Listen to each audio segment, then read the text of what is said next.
Straight up Tennessee family, your boy is back. Doing a little quick show today. Not even a quick show, man. We're going to have some fun. We're going to do a full show, but I say quick show because I don't have my mic and everything set up the correct way. So I'm using my old mic. Hope it still sounds good. But today, man, it's going to be a fire show. Very excited. We are into our new crib. As you can tell, I have nothing on the walls. I have nothing up, but I had to get on here, man, because there's so much happening right now, bro, in the life of Tennessee. Tennessee basketball goes to North Carolina last week, lays an egg in the first half, and then we see the team that we knew. We know it. We know what kind of team we have, but they didn't show up until the second half, and so it cost us. Man, even looking forward now, Tennessee football wise, what happened in the college football playoff? Oh, y'all, what actually happened with that specific? Like that was mind blowing to me. But if it's any other team than Alabama, they don't get in. But because it's Bama, they get in. But also, man, we're gonna dive into, man, we're heading to the Cheez-It Bowl. We're going to the Citrus Bowl right there in Orlando, Florida. Very excited to talk about that against the Iowa Hawkeyes. Transfer portal opens today. We've got 4 guys in as of Monday. This is Tuesday for y'all who's listening, but we got 4 guys in as of Monday. And then who are our top targets? We've already extended an offer to a great tight end. And then who else is coming in? Who's committing? Where is Jordan Seaton going to land? You already know what it is, man. It's your boy Ruck in the building. Welcome to Straight Up Tennessee, baby. Oh, this just feels good to be back. I love y'all. Let's go.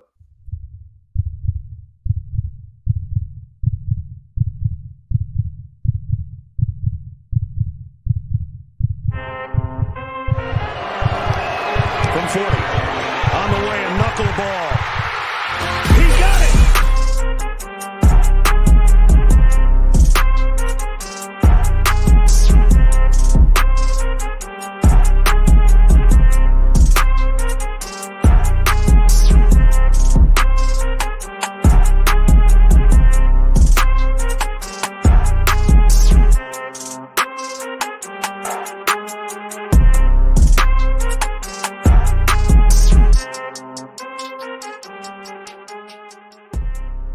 What up, everybody, man? Welcome today to Straight Up Tennessee. Happy Tuesday, man, to everybody out there listening right now, tapping in with us. Y'all know what to do, man. Like, comment, subscribe, hit that bell notification, man, right now so you never miss an episode. We still climbing to that 900 subs, man. Let's get it before the end of basketball season. Let's get it, man. Let's get it after the Cheez-It Citrus Bowl. Let's get it after that.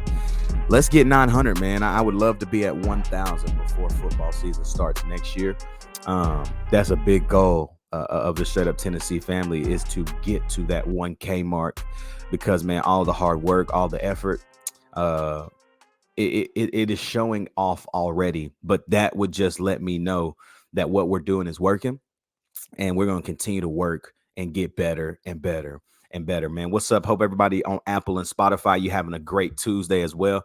Go ahead, man. Rate this thing 5 stars. Let the people know why they need to be tapping in and listening to the boys over here at Straight Up Tennessee. It's just your boy Ruck today, man, and I'm diving in. I ran through the whole show flow. Tennessee and North Carolina, transfer portal opens, man. The Cheez-It Bowl, the Citrus Bowl down there in Orlando. Let's just dive in, man. Let's talk about Tennessee and North Carolina from last week. Wasn't happy. You know, we come out the way we did and lay an egg like that. We just don't do that. Like, we haven't seen this year's team do that. And you know, even against Purdue, yes, we shot the ball bad. Even against Kansas, yes, we didn't shoot the ball well. We still didn't get tapped. You know what I'm saying? What happened in that game against North Carolina is unacceptable. Like, DK is literally all we need to run our offense through. I think now we have seen how prolific of a scorer he is. Give him the ball and let's run the offense through him. Let's stop letting Santi run the O. Let's stop letting Zakai. The only other person that needs to run the offense is Jamon Mashack. He's been great in his minutes at the 1. In my opinion, I think he's been the best 1 guard other than when the offense flows through DK. Zakai's just not, he's not back, y'all. He's back in the flesh, but playing wise, he's not in playing shape, man. And whoever says that they think he is, something is wrong with you because he's not ready. And he's playing and he's not playing horrendously, but he's not the Zakai Ziegler that we remember and that we know for being explosive with the basketball, not turning the basketball over, running the offense smoothly. That none of that is happening right now. And I get it. You got to play out of your rustiness. But in big games, do you have to play out of your rustiness? Like, shouldn't we be playing the guys that need to be on the floor? That's just me. Y'all take that how you want to, but that's just me. I mean, that's me. So you go back and you look at the tape. I went back and watched a little bit of the game. I'm not upset with the shot selection from Jordan Gainey. I know a lot of people were kind of frustrated that Gainey has been taking a lot more shots as of recently, but he's a shooter, man. And playing basketball my whole life, I played with a lot of great shooters. I was a pretty good shooter myself, but I never shot as many of attempts because of my position. Um, but playing with a lot of shooters, they need to shoot the basketball to gain confidence. Jordan Gainey, not only can he shoot the basketball very well, but he can do it off the dribble. He can do it off the screen. He can go without the ball. And we've seen him consistently knock down jumpers, right? We've seen Michigan State. We saw early in the year, we saw what he was able to do. There's no coincidence that he can shoot the basketball. Has he been streaky? Yes. Can that be cleaned up? Yes. And I think that you're going to see him emerge and continue to be that number 2, number 3 guy that we look to. The biggest surprise for me is the year that Josiah James is having right now. He is making himself he's making a name for himself to get to that next level in the NFL. Lord have mercy, in the NBA. Last year he came back. He went to the draft process, did the whole process. And, they said some of the same things that we thought about Josiah. Great body, strong, can do it all, but just wasn't in a place where he could have made a roster in the NBA. Now you're seeing a little bit more slimmer Josiah, faster, still maintained the strength. And now he's shooting the ball lights out. He had 20 last week at North Carolina. Obviously, DK has 37. Those two guys are 1-2 punch right now. Santiago Vescovi, he's not playing well. And so you just look at all of the options that we have on the floor. At some point, it's going to turn around. It's a brand new team. These guys got to figure it out. And they will figure it out, but they have time. We played 7 games, y'all. We cannot get all riled up because of 7 games and 3 losses. In those 3 losses, you played number 1, you played number 2, and you played number 17. Should we have lost last week? No, because if you come out like you did in the second half, you don't lose last week to North Carolina. You don't lose. You win that game 100%. But that's not what happened. We struggled. We fought back. We showed character. We showed toughness. We showed who we are. And it just wasn't enough because we got too far behind early. This team turns to a game tonight, man, on Tuesday night against George Mason back at TBA. I will never call TBA the Food City Center. So TBA is TBA. And so that's going to be a fun one. I think getting the opportunity to get back on your home floor is always great, especially after a loss, because Dalton Connect gets hurt last week. He's day-to-day. In my opinion, I'm not playing Dalton Connect until January 6th when we open up SEC play with Ole Miss. We don't need – I mean, listen, I know we probably want DK to play against Illinois Saturday. I can see that. I get that. But tonight, nah, we're good. He don't need to play tonight. I'm good with him not playing. So here's kind of where my head is too right now with everything. Cheez It Bowl, football. We're coming up to that here in just a second. But with everything with this basketball roster, it's good. It's very good. Can we put everything together for a strand of games? Not just like, oh man, they did great this game. Like we need a run here where we are the best team on the floor no matter who we're playing. Can that happen? Absolutely. And I think that it will. It's just when. And hopefully this month of December is when. I think we've only got 6 games this month, and then, it's full force from there. So um, man, let's flip the script, y'all, to football. Tennessee ends the college football playoff at number 21, and they are going to Orlando, Florida, to play in the Citrus Bowl against the Iowa Hawkeyes. I feel like if you're Tennessee, you couldn't have asked for a better matchup. You're playing against a team that cannot score. And then they're playing against a team that all they love to do is score. Tennessee opens up as a favorite as well already. I believe Tennessee is still a 7-point favorite. And the beautiful thing about the Citrus Bowl is that it is a New Year's Day game. You love to play in the new year. It just does something to your confidence. You like, man, it's 2024. You set off the year right. Tennessee played Iowa back in Jacksonville in 2014. I don't know if y'all remember that. We absolutely dog stomped them. I think that final was 45-28. They didn't have enough, man. And I feel like it's going to happen again with this year. Looking at Iowa, right? They got shut out in the Big Ten championship. They lost 26-0. They've lost to Penn State, Minnesota, and Michigan.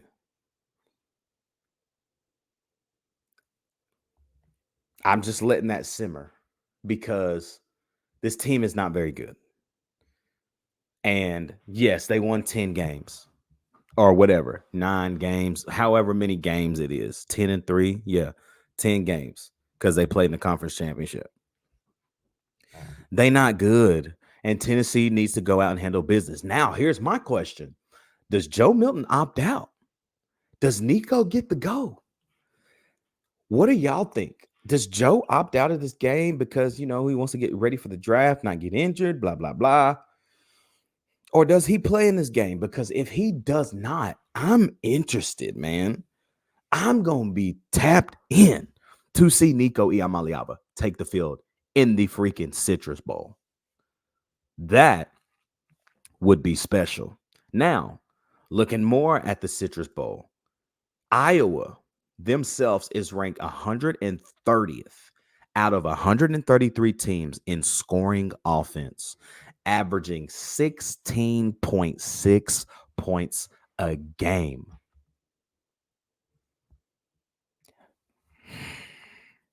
That looks good for Tennessee, guys. We've struggled to stop people this back half of the year. Can we put together enough stops and score points off of our opportunities? That is how Tennessee is going to beat the brakes off of Iowa. Get the stop because they can't score, and then you go do it. You go score. Because if you go score, they can't keep up because Iowa just does not play that way. So excited, man. We'll talk more about the Citrus Bowl as things get closer, but kind of how I want to turn the show into is talking more about the transfer portal, man, and all of the guys that we currently have in the portal. Who else could we expect? There's some guys out there right now. The biggest guy right now that Tennessee has already targeted and already sent an offer and already scheduled an official visit is Justin Jolly, who is the 6'3" tight end from UConn, who came and played in Neyland Stadium actually this year.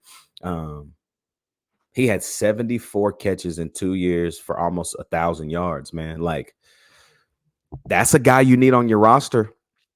We got one scholarship tight end on the roster. That is Ethan Davis, who has not played, hasn't touched the field. That would be massive. That's what we need. the most is a guy like him. But let's talk about the portal. Who do we have in the portal? Well, we knew last week Warren Burrell put his name there in the portal. It opened officially today. Mo Clipper Jr., who was a offensive lineman, who just never got clock, never got an opportunity. And then obviously one of the guys who I'm not surprised, but I just didn't know if it did happen. I didn't know when, but that's Brandon Turnage, who is a redshirt senior. He entered the portal. He transferred to Tennessee from Alabama. I think that was in 2020. Turnage just didn't have the year I think that he thought he was going to have. And he had opportunity. He just wasn't he wasn't the same Turnage that I think we all were accustomed to seeing. And with that comes new guys, new blood who are playing great, and you get passed up. It's kind of the same thing with Warren Burrell. He got passed up, man. Like, there's nobody that could tell me if Warren Burrell does not get hurt last year, there's nobody in the entire world that could tell me he wouldn't have started for Tennessee this year had he not gotten hurt. That's just how we've been. We like to play the veterans. We like to play the vets. And Warren Burrell was that, and got hurt and got passed up. He got passed up. So the last guy is a freshman who I'm kind of not shocked by it, but it did kind of say like, huh? Jack Luttrell is the last one as of Monday who has entered his name into the portal. Now, he was one of the biggest leads recruits for the class of 23. He was recruiting guys to come to Tennessee with him. And now he's transitioning out, which lets me know that there are guys that are getting passed up. And Ricky Gibson, he's going to make noise next year. John Slaughter, Jordan Matthews, Christian Conyer. These guys are going to make plays, y'all. And you're seeing it because these other guys like Luttrell are getting passed up. And you hate to see it, but it's just what it is. And so one thing that I am very interested in is there's a big talk going around that Juice Wells is going to enter the portal. Okay? All I'm hearing is that Juice Wells is going to enter, and not only that he's going to, but he did. As of Sunday, he entered the transfer portal. Man, how do you get Juice Wells to Knoxville? How do you get Juice Wells to Knoxville? Whoo! And if y'all don't know who Juice Wells is, that is the wide receiver from South Carolina who's a dog, man. Juice Wells is a dog. How did we get Juice Wells? How can we get Juice Wells to Knoxville? You need Justin Jolly. Walter Nolan enters his name into the transfer portal. Do you take a chance on bringing Walt back to Knoxville, knowing what he brings, the baggage, all of that? Do you still take that chance and say, bro, whatever, come on? It's going to get interesting here in the next few weeks.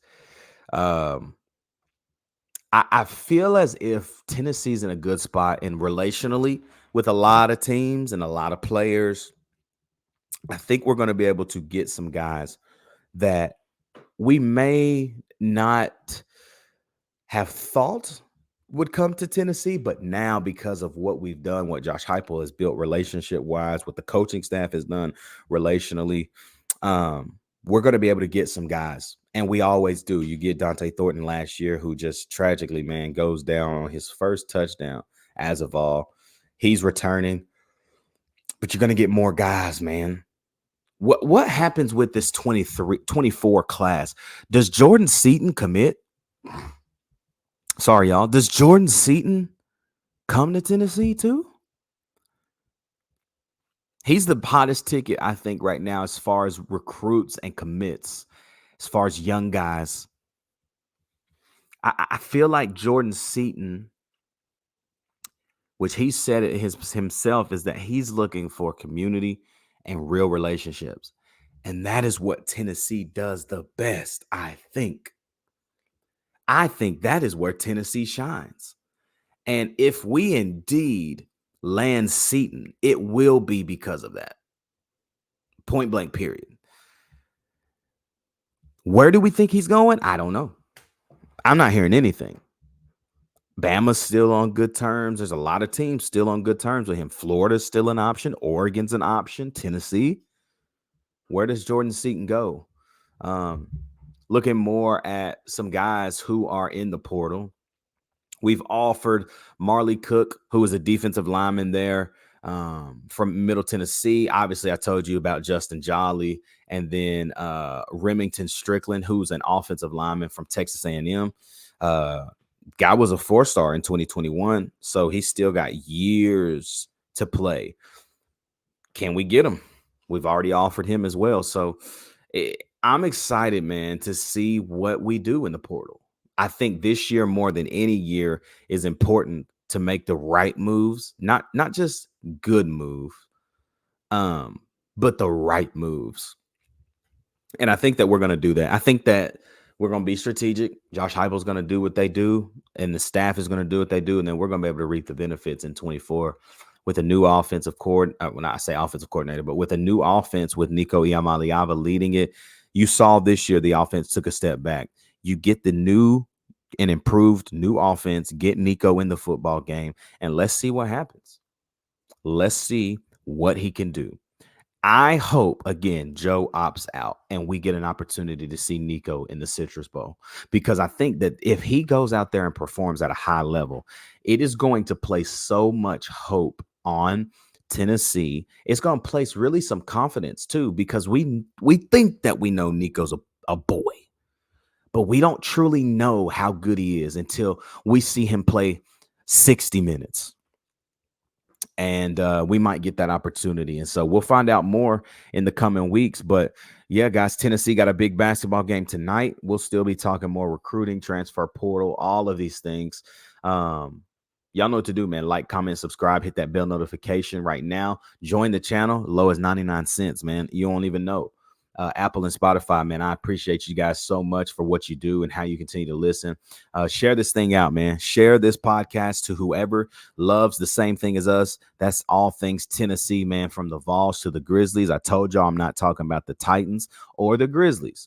The Grizzlies, I can't talk about till 12 gets back, and he be back in 2 weeks. So we're going to start talking Grizz. And then I'm not talking about the Titans until they completely just revamp their entire team. They're terrible. Terrible. Absolutely terrible. Too many good pieces to suck so bad. So that's kind of where I'm at, man. So excited, man. Thankful to be back. We're going to start getting back on a good little schedule here. Obviously, football season is winding down, so we move into 2 shows a week.